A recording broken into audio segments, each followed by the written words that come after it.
The tumult at the White House continues to churn at a pace unprecedented for an American president. Anthony Scaramucci, just 10 days on the job as communications director, is out. The move comes on John Kelly's first day as President Trump's chief of staff. Our own Lisa Desjardins is here to walk us through these shakeups at the top. Welcome, Lisa. Thank you.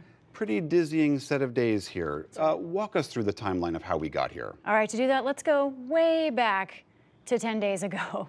That's when we saw Anthony Scaramucci be hired as the communications director. The same day, Press Secretary Sean Spicer resigns. Then, 5 days later, July 26th, he made that phone call to the New Yorker, reporter, in which Scaramucci used a series of profane words to openly attack Chief of Staff Priebus. Then, the next one to go, July 28th, Friday, Reince Priebus resigns. That brings us to today, when we are told by the White House that Anthony Scaramucci will no longer be communications director or have any other role in the White House at all.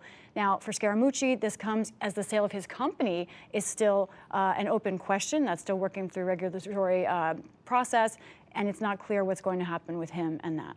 So what is there's been a lot of reporting as to what actually drove this. Was this Chief of Staff Kelly in day one on the job pushing him out? Was it the president saying enough is enough? What do we know about how we got here? Well, let's start with the words of the White House Press Secretary Sarah Sanders herself. Here's what she said today.